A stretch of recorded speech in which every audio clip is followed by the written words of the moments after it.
Film शुरू होती है। पुलिस अधिकारी एक कुख्यात हैकर जिसका नाम ट्रिनिटी है को मेगा सिटी के एक होटल में असंभव गति और ताकत के साथ घेर लेते हैं। वह उन्हें मार गिराती है और तब तक भाग जाती है जब तक कि सूट और चश्मा पहने हुए लोग नहीं आ जाते जो समान अलौकिक क्षमताओं का प्रदर्शन करते हैं। वह एक फोन बूथ के पास जाती है, लेकिन उन आदमियों में से एक ट्रक को उसकी ओर चलाता है। वह बूथ में दौड़ती है और फोन पकड़ लेती है। ठीक उसी समय गायब हो जाती है जब ट्रक बूथ में टकरा जाता है। थॉमस एंडरसन, जो एक सॉफ्टवेयर इंजीनियर है और रात में न्यू नामक उपनाम के तहत एक कंप्यूटर हैकर के रूप में काम करता है, अपनी डेस्क पर जागता है। वह अपने कंप्यूटर पर एक संदेश पाता है, द मैट्रिक्स हैज यू और फॉलो द व्हाइट रैबिट। दरवाजे पर नियो अपने एक ग्राहक से मिलता है जो उसे रात को बाहर जाने के लिए आमंत्रित करता है। हालांकि वह संकोच करता है, वह तब जाने का फैसला करता है जब वह एक सफेद खरगोश का टैटू देखता है। क्लब में ट्रिनिटी नियो के पास आती है, उसके कान के पास अपने होंठ लाती है और उसे बताती है कि वह जानती है कि वह उसे खोज रहा है। लेकिन वह यह भी बताती है कि नियो वास्तव में जिस उत्तर की तलाश में है वह प्रश्न है और नियो जानता है कि प्रश्न क्या है, द मैट्रिक्स क्या है। वह उसे बताती है कि उत्तर वहां बाहर है और यह उसे मिल जाएगा अगर वह इसे चाहता है। अगली सुबह नियो को एक पैकेज मिलता है और उसमें एक सेल फोन होता है। फोन बजता है और नियो जवाब देता है तो उसे उस आदमी की आवाज सुनाई देती है जिसकी वह खोज कर रहा था, मॉर्फियस। मॉर्फियस चेतावनी देता है कि वे उसे पकड़ने आ रहे हैं और अपने क्यूबिकल से झांकते हुए नियो 3 सूट और चश्मा पहने संदिग्ध आदमियों को देखता है। मॉर्फियस निर्देश देता है कि नियो एक खाली ऑफिस में भाग जाए जहां उसे एक विकल्प दिया जाता है, या तो मचान से भागे या गिरफ्तारी का सामना करे। नियो इमारत के किनारे पर चढ़ जाता है और लगभग गिर ही जाता है। मैं यह नहीं कर सकता, वह कहता है और इसके बजाय गिरफ्तारी स्वीकार कर लेता है। उसे एक पूछताछ कक्ष में लाया जाता है और सूट पहने आदमियों से घिरा होता है। वे उसे उसके साइबर अपराधों से मुक्त करने की पेशकश करते हैं यदि वह उन्हें कुख्यात आतंकवादी मॉर्फियस को पकड़ने में मदद करता है। नियो उन्हें उंगली दिखाता है और अपनी फोन कॉल मांगता है। फोन कॉल का क्या फायदा, आदमी पूछता है। यदि तुम बोलने में असमर्थ हो। नियो का मुंह गायब हो जाता है क्योंकि उसके होंठ एक साथ जुड़ जाते हैं। वे उसे टेबल पर फेंकते हैं और उसके पेट में एक मकड़ी जैसी मशीन डाल देते हैं। नियो बिस्तर में जागता है और सोचता है कि यह सब एक सपना था। फिर उसे मॉर्फियस का एक और कॉल आता है जिसमें वह नियो को एडम स्ट्रीट ब्रिज पर आने को कहता है यदि वह उससे मिलना चाहता है। उसे ट्रिनिटी और 2 अन्य लोग उठाते हैं। वे उसके पेट से बग को निकालते हैं, जिसे देखकर नियो को हैरानी होती है कि यह वास्तव में असली है। ट्रैकिंग डिवाइस को हटाने के बाद वे उसे मॉर्फियस से मिलने ले जाते हैं। मॉर्फियस नियो को बताता है कि वह वहां क्यों है, क्योंकि नियो को कुछ गलत लग रहा है इस दुनिया में, भले ही वह ठीक से बता नहीं सकता कि क्या गलत है। मॉर्फियस 2 गोलियों का प्रस्ताव करता है, नीली गोली लो और बिस्तर में जाग जाओ जैसे कुछ भी नहीं हुआ हो, या लाल गोली लो और सच जानने के लिए यहां रुको, जिसके बाद वापस लौटने का कोई रास्ता नहीं होगा। नियो लाल गोली लेता है। मॉर्फियस उसे एक कमरे में ले जाता है जहां ट्रिनिटी और अन्य लोग एक कुर्सी से जुड़े कुछ मशीनों पर काम कर रहे होते हैं। जैसे ही नियो बैठता है, मॉर्फियस समझाता है कि यह गोली एक ट्रेस प्रोग्राम का हिस्सा थी ताकि मैट्रिक्स के बाहर नियो की स्थिति का पता लगाया जा सके। जैसे ही प्रक्रिया शुरू होती है, वास्तविकता विकृत होने लगती है। फिर नियो नग्न होकर एक लाल तरल पदार्थ से भरे यांत्रिक कैप्सूल में जागता है और देखता है कि उसके आसपास हजारों अन्य कैप्सूल भी हैं। अचानक उसके शरीर में लगे तार डिस्कनेक्ट हो जाते हैं और तब उसे एक नली के माध्यम से नीचे की ओर बहा देता है जब तक कि वह नीचे एक पूल में नहीं गिर जाता। उसे जल्दी से एक जहाज द्वारा उठा लिया जाता है। अंदर वह मॉर्फियस को देखता है और बेहोश होने से पहले बस इतना सुन पाता है, welcome to the real world. बाद में नियो एक बिस्तर में जागता है जिसमें वह फटे पुराने कपड़ों में है। वह अपने हाथ से एक तार खींचता है और अपनी गर्दन के पीछे एक यांत्रिक सॉकेट पाता है। मॉर्फियस उसका स्वागत करता है और सच्चाई बताना शुरू करता है। यह 1999 नहीं है जैसा कि नियो मानता है, बल्कि लगभग 2199 है। वह नियो से कहता है कि उसका अनुसरण करें, यह मेरा जहाज है। वह कहता है नेबुचडनेस्जर और वह चालक दल का परिचय कराता है, Trinity, epoch, switch, cipher, mouse, tank और डोजर। टैंक और डोजर भाई हैं। वे नियो को एक कुर्सी पर बैठाते हैं जहां एक तार उसकी गर्दन के पीछे के सॉकेट में प्लग किया जाता है। नियो एक वर्चुअल दुनिया के अंदर जागता है जहां मॉर्फियस उसका स्वागत करता है और समझाता है कि वे एक प्रोग्राम में हैं जहां कुछ भी लोड किया जा सकता है। वह नियो को बताता है कि जो दुनिया वह जानता है, जिसमें वह रह रहा है, वह असली नहीं है, बल्कि एक कंप्यूटर सिमुलेशन है जिसे मैट्रिक्स के नाम से जाना जाता है। असली दुनिया एक विनाशकारी रेगिस्तान है और मॉर्फियस और नियो अचानक खुद को इसका एक डिजिटल रूपांतर में पाते हैं। वह नियो को उन टुकड़ों और टुकड़ों के बारे में बताता है जो वे जानते हैं, मानवता ने कृत्रिम बुद्धिमत्ता बनाई जो उनके नियंत्रण से बाहर हो गई। युद्ध छिड़ गया, इसलिए मनुष्यों ने आकाश को जला दिया ताकि सूरज की रोशनी को अवरुद्ध किया जा सके, जो मशीनों को शक्ति प्रदान करता था। सौर ऊर्जा के बिना मशीनों ने एक नया ऊर्जा स्रोत ढूंढ लिया, मनुष्य। उन्होंने अंतहीन फार्म बनाए जहां मनुष्यों को उत्पादित और बैटरी के रूप में उपयोग किया जाता है, जबकि उनके दिमाग मैट्रिक्स में कैद रहते हैं। न्यू घबरा जाता है, इस सब पर विश्वास नहीं करना चाहता। वे उसे असली दुनिया में जगा देते हैं और वह घबराना जारी रखता है जब तक कि वह उल्टी करके बेहोश नहीं हो जाता। बाद में मॉर्फियस न्यू को बताता है कि जब मैट्रिक्स पहली बार बनाई गई थी तो एक आदमी उसमें पैदा हुआ था जिसके पास यह क्षमता थी कि वह जो चाहे बदल सकता था और मैट्रिक्स को अपने अनुसार बना सकता था। यह वही था जिसने हम में से पहले लोगों को आजाद किया था, मॉर्फियस कहता है। उसके मरने के बाद ऑरेकल ने उसकी वापसी की भविष्यवाणी की और कहा कि उसका आगमन मैट्रिक्स के विनाश का संकेत देगा, युद्ध को समाप्त करेगा और हमारे लोगों को स्वतंत्रता दिलाएगा। मॉर्फियस मानता है कि न्यू वही आदमी है, द वन। कुछ आराम के बाद न्यू का प्रशिक्षण शुरू होता है। वह टैंक से मिलता है और देखता है कि उस आदमी पर कोई यांत्रिक प्लग नहीं है। टैंक मैट्रिक्स के बाहर असली दुनिया में पैदा हुआ था। वह न्यू को अंतिम मानव शहर सायन के बारे में बताता है, जो पृथ्वी के केंद्र के पास गहरे भूमिगत स्थित है, जहां अभी भी गर्मी है। फिर न्यू को प्रशिक्षण मिलता है क्योंकि टैंक उसके दिमाग में जिउ-जित्सु, केम्पो, ताइक्वांडो और कई अन्य युद्ध शैलियों का ज्ञान अपलोड करता है। 10 घंटे के कौशल डाउनलोड करने के बाद मॉर्फियस न्यू से मिलने आता है। मुझे कुंग फू आता है, न्यू कहता है। मुझे दिखाओ, मॉर्फियस जवाब देता है। वे एक वर्चुअल डोजो में मुकाबला करते हैं, लेकिन मॉर्फियस कभी भी अपना ऊपरी हाथ नहीं खोता क्योंकि वह असंभव रूप से तेजी से चलता है। वह समझाता है कि नियम, जैसे शरीर की भौतिक सीमाएं या यहां तक कि गुरुत्वाकर्षण, मैट्रिक्स के अंदर झुकाए जा सकते हैं। वे जारी रखते हैं और इस बार न्यू तेजी से चलता है और अंततः मॉर्फियस को मारता है। मॉर्फियस टैंक से जंप प्रोग्राम लोड करने के लिए कहता है। अचानक वे खुद को एक गगनचुंबी इमारत की छत पर पाते हैं। अपने दिमाग को मुक्त करो, मॉर्फियस न्यू से कहता है, इससे पहले कि वह एक इमारत से दूसरी इमारत तक असंभव रूप से ऊंची छलांग लगाता है। सिमुलेशन के बाहर चालक दल चिंतित होकर देखता है। किसी ने भी पहली छलांग कभी नहीं लगाई है। यदि न्यू सफल हो जाता है तो वह वास्तव में द वन हो सकता है। न्यू इमारत से छलांग लगाता है और जमीन पर गिर जाता है, जो एक घातक लैंडिंग को रोकने के लिए विकृत और झुक जाती है। वास्तविकता में वापस न्यू आश्चर्यचकित होता है कि उसका मुंह खून बह रहा है। मॉर्फियस समझाता है कि आपका मन अनुभव को वास्तविक बनाता है और पुष्टि करता है कि मैट्रिक्स में मृत्यु का अर्थ वास्तविकता में भी मृत्यु है। कार्यक्रम के अंदर फिर से मॉर्फियस यह दिखाता है कि मैट्रिक्स से जुड़े किसी पर भी भरोसा नहीं किया जा सकता, क्योंकि किसी भी समय वे एक एजेंट द्वारा कब्जा लिए जा सकते हैं। सूट और चश्मा पहने आदमी, एजेंट्स, मैट्रिक्स के रक्षक होते हैं और जिसने भी कभी उनसे लड़ाई की है वह अंततः मारा गया है। मॉर्फियस कहता है कि वे जल्द ही उनसे सामना करेंगे और उसे विश्वास है कि न्यू ऐसा करने वाला पहला व्यक्ति होगा जो सफल होगा। हालांकि एजेंट असंभव रूप से तेज और मजबूत होते हैं, वे फिर भी भौतिक कानूनों के अधीन होते हैं, जिनसे न्यू द वन के रूप में जल्द ही मुक्त हो जाएगा। सिमुलेशन से बाहर निकलते समय वे पाते हैं कि उनका जहाज एक सेंटिनल द्वारा पीछा किया जा रहा है, जो एक स्क्विड जैसी मशीन है जो दुष्ट मनुष्यों को नष्ट करती है। वे चुपचाप उतरते हैं, बिजली बंद कर देते हैं और एक ईएमपी इलेक्ट्रोमैग्नेटिक पल्स तैयार करते हैं।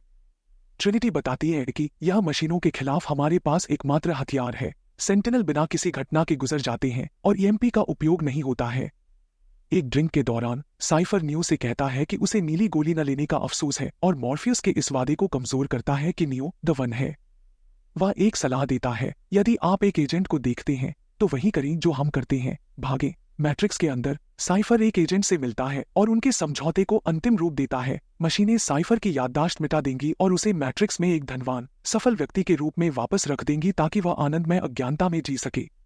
बदले में वह उन्हें मॉर्फियस को देगा। मॉर्फियस न्यू को ऑरेकल से मिलने ले जाता है, जो एक भविष्यवक्ता है जो द वन के बारे में अधिक बता सकती है। ऑरेकल का उद्देश्य न्यू को उसकी यात्रा के अगले चरण के लिए मार्गदर्शन करना है और उसे यह समझने में मदद करना है कि वह वास्तव में द वन है या नहीं। बाद में न्यू को ऑरेकल से मिलने के लिए मैट्रिक्स के अंदर वापस लाया जाता है। उससे मिलने से पहले वह ट्रिनिटी से पूछता है कि उसकी ऑरेकल से मुलाकात में क्या हुआ था। वह जवाब देने लगती है लेकिन हिचकिचाती है और खुद को रोक लेती है। मॉर्फियस अधिक स्पष्टता से बताता है कि ऑरेकल ही वह है जिसने उन्हें द वन की भविष्यवाणी बताई थी और उसने मॉर्फियस से कहा था कि वह द वन को पाएगा। वह समझाता है कि ऑरेकल एक मार्गदर्शक है जो आपको रास्ता खोजने में मदद करती है। प्रतीक्षालय में नियो कुछ बच्चों को देखता है जिन्हें संभावनाएं कहा जाता है।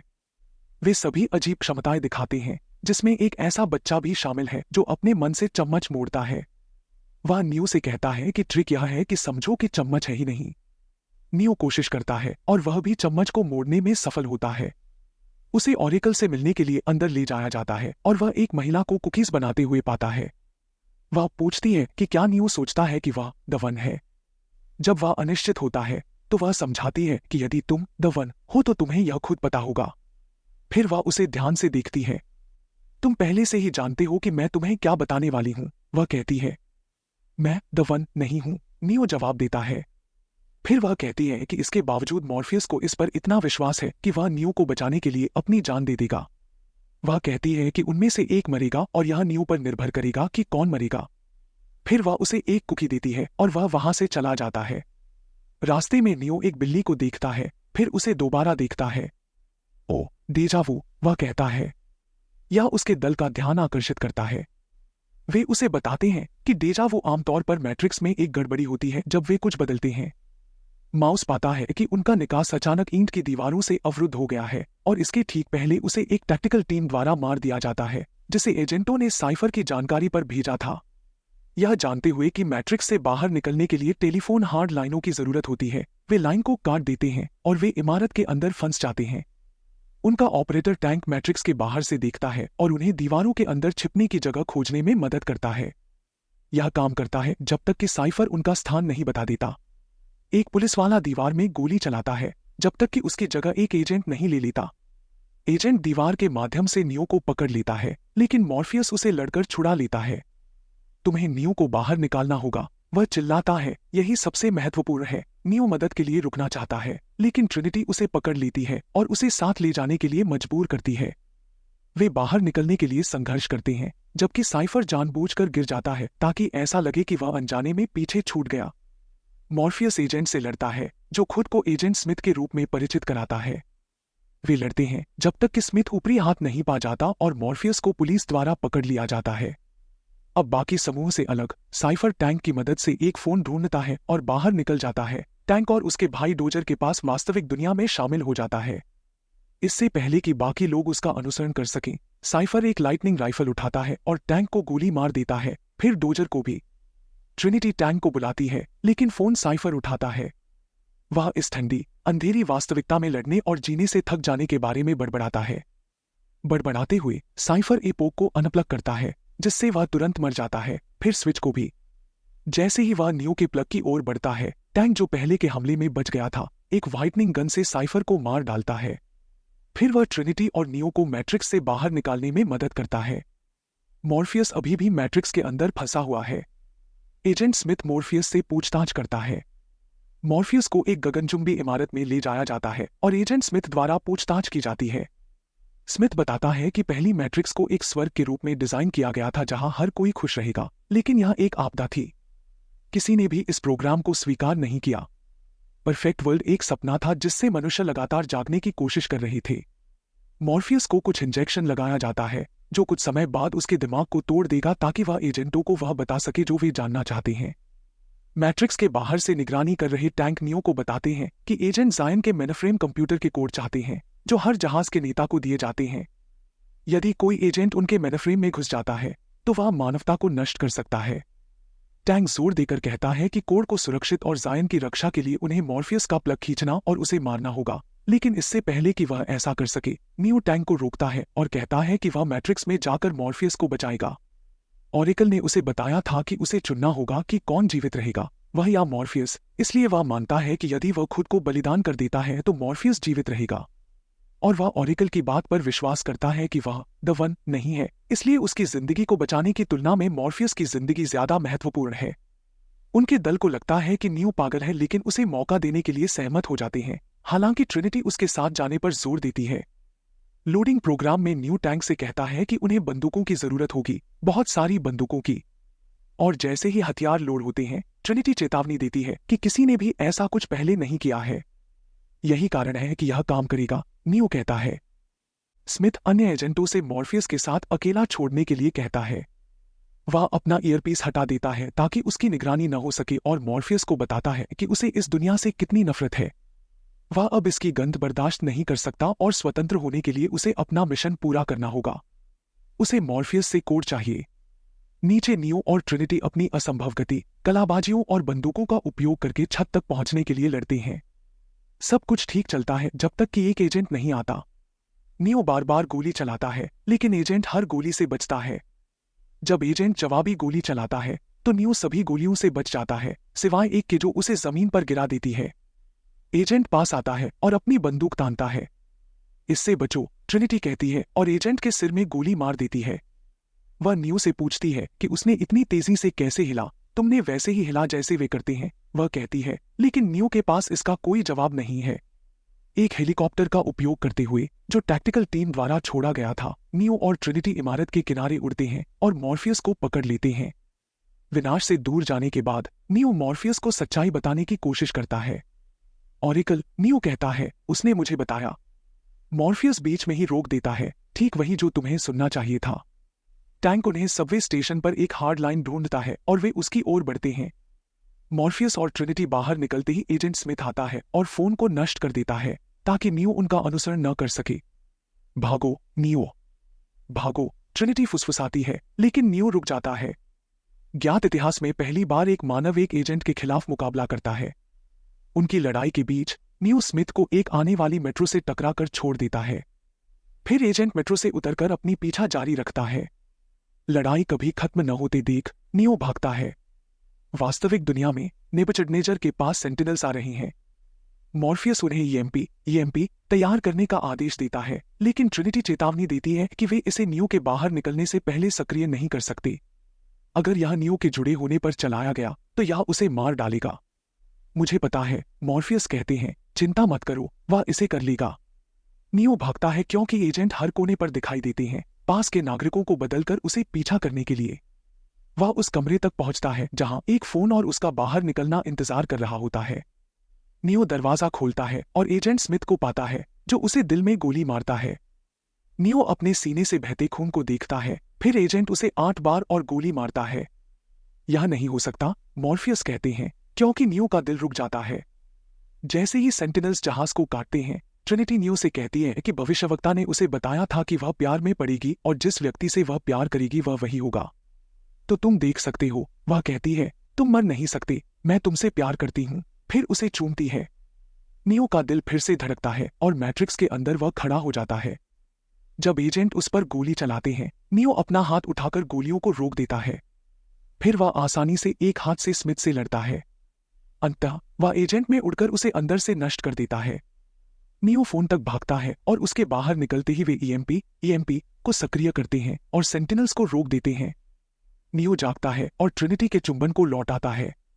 मुझे पता है कि तुम डरते हो, नियो मशीनों को एक संदेश में कहता है। वह उन्हें बताता है कि वह लोगों को वह दिखाने वाला है जो मशीनें उन्हें नहीं देखना चाहती। मैं उन्हें एक ऐसी दुनिया दिखाने वाला हूं जिसमें तुम्हारा अस्तित्व नहीं है, नियो कहता है। एक ऐसी दुनिया जिसमें कोई नियम और नियंत्रण नहीं है, कोई सीमा या बंधन नहीं है, एक ऐसी दुनिया जहां कुछ भी संभव है। फिर वह फोन रख देता है और आसमान में उड़ जाता है।